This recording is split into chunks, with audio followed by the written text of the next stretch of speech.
श्री स्वामी समर्थ श्री स्वामी कार्यसिद्धी या चॅनलमध्ये तुमच्या सगळ्यांचं मनापासून स्वागत. कल्पना करा, रात्रीचे 12 वाजले आहेत. संपूर्ण घर शांत आहे.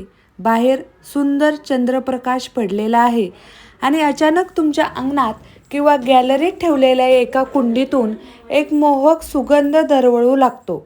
तुम्ही जवळ जाता आणि पाहता तर काय, काही तासांपूर्वी बंद असलेली एक कळी आता हळूहळू उमलत आहे.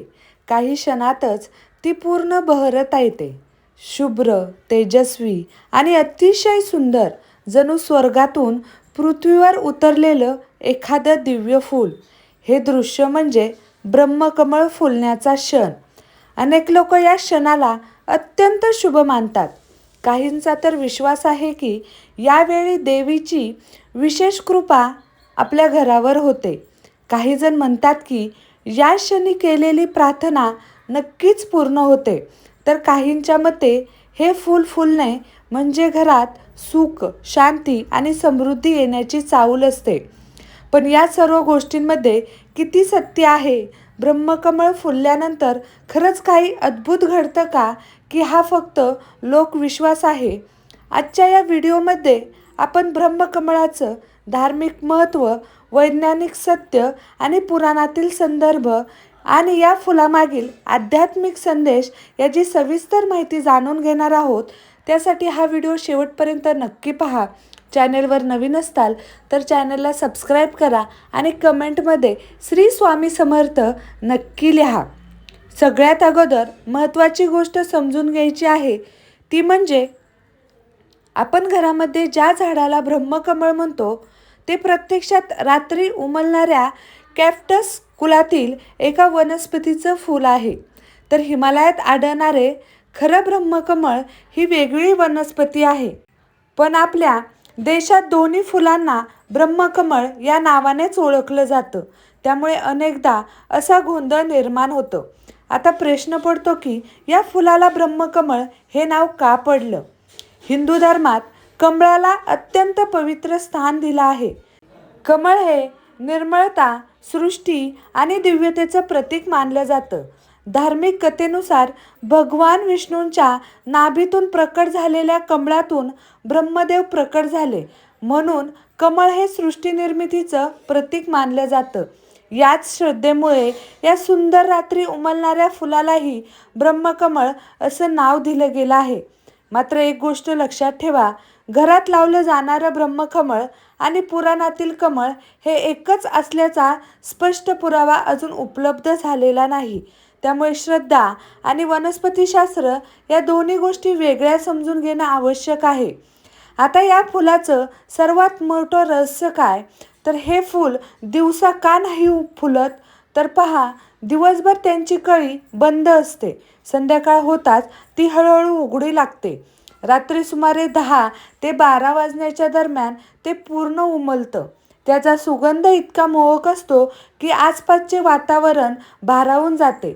पण सूर्योदय होण्यापूर्वीच हे फूल कोमेजायला सुरुवात होते. हे पाहून अनेकांना वाटतं की या फुलात काही दैवी शक्ती आहे, पण विज्ञान याचं अतिशय सुंदर उत्तर देतं. रात्री काही विशिष्ट पतंग आणि कीटक सक्रिय असतात. हे कीटक फुलांचा पराग एका फुलातून दुसऱ्या फुलात पोचवतात. या प्रक्रियेला परागीकरण म्हणतात. ब्रह्मकमळाने हजारो वर्षाच्या उत्क्रांतीत स्वतःला अशा प्रकारे विकसित केलं आहे की याच कीटकाच्या वेळेनुसार रात्री फुलते. त्याचा तीव्र सुगंधही याच कारणासाठी असतो. अंधारात रंग दिसत नाही, पण सुगंधामुळे कीटक दूरवरून आकर्षित होतात. म्हणजेच रात्री फुलणं हा चमत्कार नसून निसर्गाने निर्माण केलेली एक विलक्षण व्यवस्था आहे. पण इथेच एक प्रश्न निर्माण असा होतो की जर हे सर्व नैसर्गिक असेल तर मग हजारो लोक आजही कमळाला इतकं शुभ का मानतात? ब्रह्मकमळ फुलल्यानंतर अनेक लोक देवासमोर दिवा लावतात, आरती करतात आणि संपूर्ण कुटुंबासह त्या क्षणाचं दर्शन घेतात. काही जण त्यावेळी मनातील इच्छासुद्धा व्यक्त करतात. अनेकांना वाटतं की यावेळी केलेली प्रार्थना देव लवकर ऐकतो. या श्रद्धेमागं नेमकं काय कारण आहे? हा प्रश्न शेकडो वर्षापासून लोकांच्या मनात आहे. कारण हे फूल रोज फुलत नाही. काही वेळा संपूर्ण वर्षभर त्याची वाट पाहावी लागते. झाडावर एक छोटीशी कळी येते, ती दिवसेंदिवस मोठी होत जाते आणि मग एका शांत रात्री ती अचानक उमलते. त्यामुळे हा क्षण अनेकांना दैवी वाटतो. भारतातील अनेक कुटुंबामध्ये अशी श्रद्धा आहे की ब्रह्मकमळ फुलणे म्हणजे घरावर ईश्वराची विशेष कृपा होणे. त्या रात्री घरातील वातावरण शांत ठेवलं जातं. देवघरात दिवा लावला जातो, आरती केली जाते आणि सर्वजण एकत्र येऊन त्या फुलाचं दर्शन घेतात.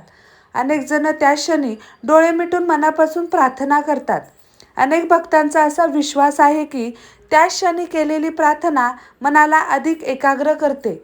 जेव्हा मन पूर्ण श्रद्धेने देवाचं स्मरण करतं, तेव्हा माणसांमध्ये सकारात्मक विचार निर्माण होतात. त्यामुळे अनेकांना वाटतं की त्यांच्या जीवनात चांगले बदल घडू लागले आहेत. पण येथे एक गोष्ट स्पष्ट समजून येते की ब्रह्मकमळ फुलले म्हणजे प्रत्येकाची प्रत्येक इच्छा पूर्ण होते असा कोणताही धार्मिक किंवा वैज्ञानिक पुरावा अजून उपलब्ध नाही. हा लोकविश्वास आहे. श्रद्धा माणसाला मानसिक आधार देते, पण यशासाठी प्रामाणिक प्रयत्न आवश्यकच असतो. अनेक लोक त्याच्या अनुभवाबद्दल सांगतात.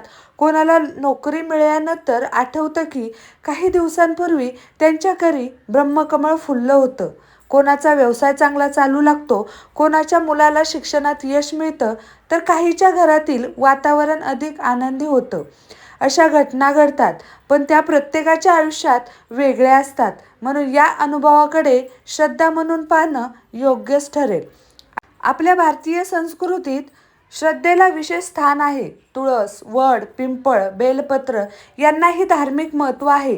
त्याचप्रमाणे ब्रह्मकमळही भक्तिभाव, पवित्रता आणि निसर्गाविषयी आदर याचं प्रतीक मानलं जातं.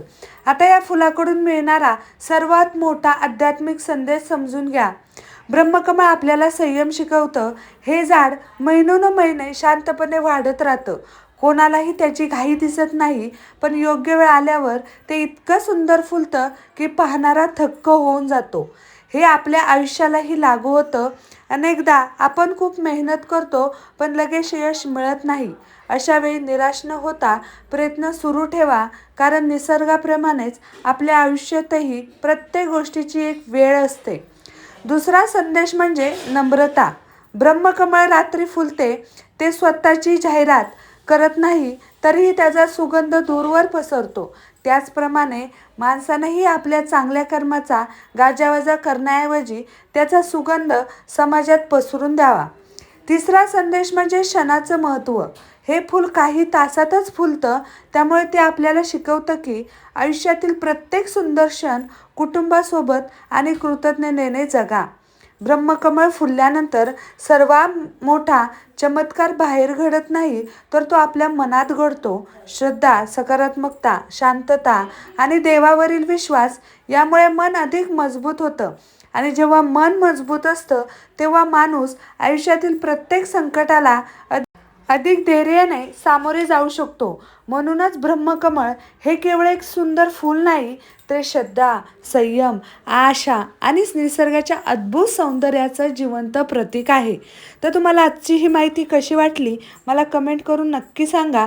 तुम्हाला जर हा व्हिडिओ आवडला असेल तर व्हिडिओला लाईक करा, शेअर करा आणि चॅनलला सबस्क्राईब करायला विसरू नका. भेटूया नवीन अशा एका व्हिडिओसोबत. तोपर्यंत श्री स्वामी समर्थ. अवधूत चिंतन. श्री गुरुदेव दत्त.